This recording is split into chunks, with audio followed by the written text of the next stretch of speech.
Ya, karena yang dipakai adalah sistem head to head. Jika ada tim yang poinnya sama di fase grup, maka Vietnam dan Thailand dinilai unggul dari segi produktivitas gol dan merekalah yang lolos ke babak semifinal. Memang saya pernah mengatakan beberapa kali di beberapa konten dari Timnas U19 bahwa bagi saya yang lebih penting lagi daripada lolos ke babak semifinal atau juga menjadi juara dari Piala AFF U19 ini adalah cara bermain dari Timnas U19 harus rapi. Mereka perlu bermain mengandalkan taktik dari Coach Sintayong agar bisa lebih banyak mendapatkan hasil-hasil akhir yang positif dan bisa lebih mudah melumpuhkan tim lawan. Ya, bagi saya memang itu lebih penting. Tapi bagi saya juga sangat menyakitkan bahwa Timnas U19 tersingkir dengan cara seperti ini.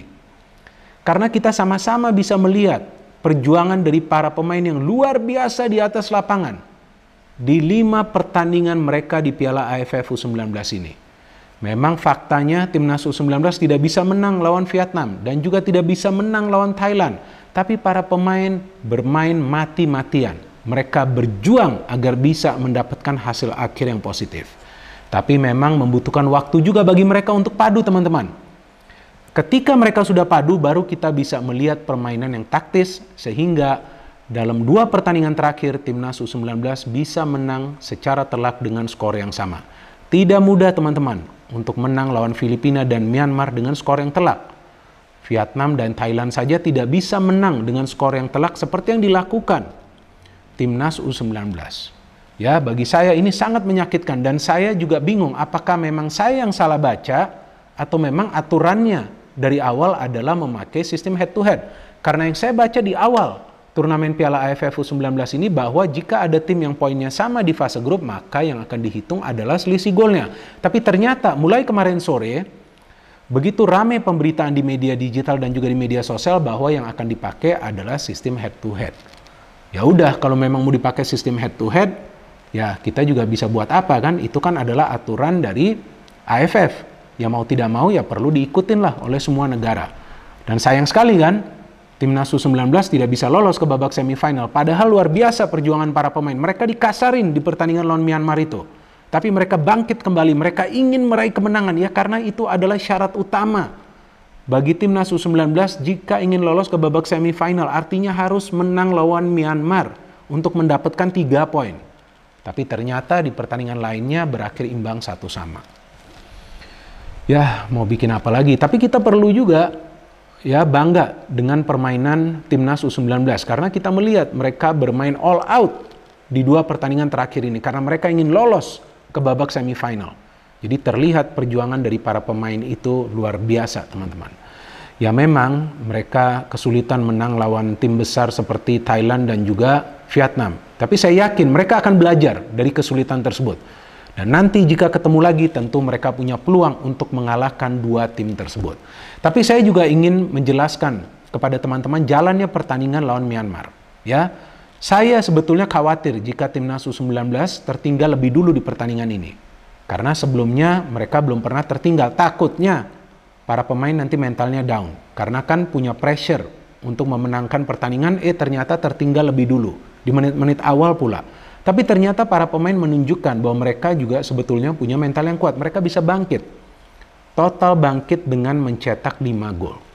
Dan gol-gol yang dihasilkan bukan saja mengandalkan open play, tapi juga berhasil mereka cetak dari situasi bola mati. Artinya memang para pemain memanfaatkan situasi bola mati tersebut untuk bisa mencetak gol. Dan memang itu merupakan salah satu opsi bagi tim untuk mencetak gol.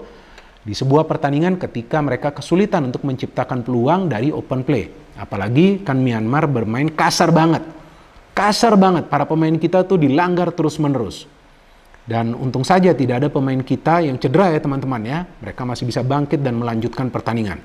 Dan setelah tertinggal di menit-menit awal, ternyata Timnas U19 bisa mencetak gol menyamakan kedudukan. Kalau nggak salah tuh di menit ke-18, Ferrari yang mencetak gol memanfaatkan umpan dari Fikri dari free kick, di mana dia bisa menyundul bola tersebut dan membobol gawang dari Myanmar. Kemudian setelah itu hampir saja Rabani mencetak gol ketika dia mendapatkan true pass, sayang bisa di save oleh penjaga gawang Myanmar. Kemudian kita lihat Fikri yang mencetak gol luar biasa dari luar kotak penalti. Kalau nggak salah itu Zanadin yang memberikan dia umpan di luar kotak penalti. Shootingnya keras, sudah di save, ditepis ya sebetulnya oleh penjaga gawang Myanmar, tapi tetap masuk. 2-1, kita makin geber, kita makin ngegas.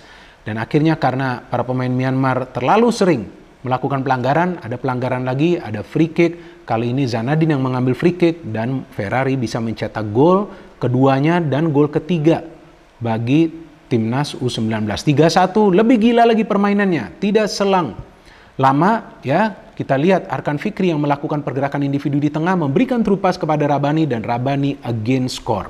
Ini striker yang tajam. Sebelumnya kita tahu lawan Filipina dia mencetak hat-trick, kali ini dia bisa mencetak 1 gol. Di babak kedua, Coach Shin Tae-yong memang ada melakukan pergantian pemain karena perlu menjaga kebugaran para pemain. Ronaldo Kuate yang masuk juga bisa menambah gol, dan kita juga bisa melihat proses gol dari Ronaldo Kuate mengandalkan kerjasama.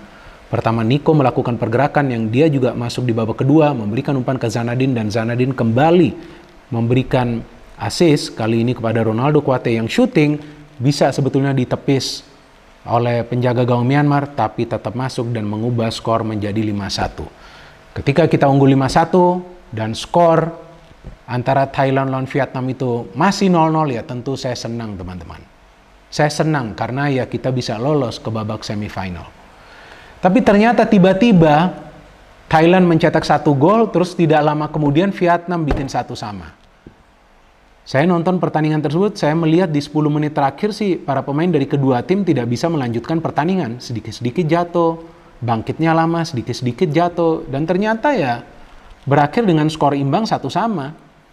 Tapi ya kita bisa melihat bahwa para pemain dari Timnas U19 itu benar-benar fokus pada pertandingan mereka. Mereka juga tidak mengikuti hasil sementara ya dari pertandingan antara Vietnam lawan Thailand. Baru kemudian terakhir tentu mereka mendapatkan kabar tersebut, dan saya juga sempat melihat di TV bahwa ya terlihatlah semua pemain dari Timnas U19 itu sedih, apalagi penjaga gawang Cahya Supriyadi yang sepertinya tidak menyangka atau tentunya kaget bahwa Timnas U19 tidak bisa lolos ke babak semifinal. Saya sangat amat sedih teman-teman, tapi ya saya pikir kita juga perlu nanti menunggu ya evaluasi dari Coach Shin Tae-yong tentang performa dari para pemain Timnas U19 dan kemudian nanti apa yang akan dia lakukan next step atau langkah selanjutnya, apakah nanti dia akan memanggil pemain-pemain lain lagi ke skuad Timnas U19 yang mungkin juga pemain naturalisasi agar permainan dari Timnas U19 taktis permainannya dan mereka juga tetap bisa bermain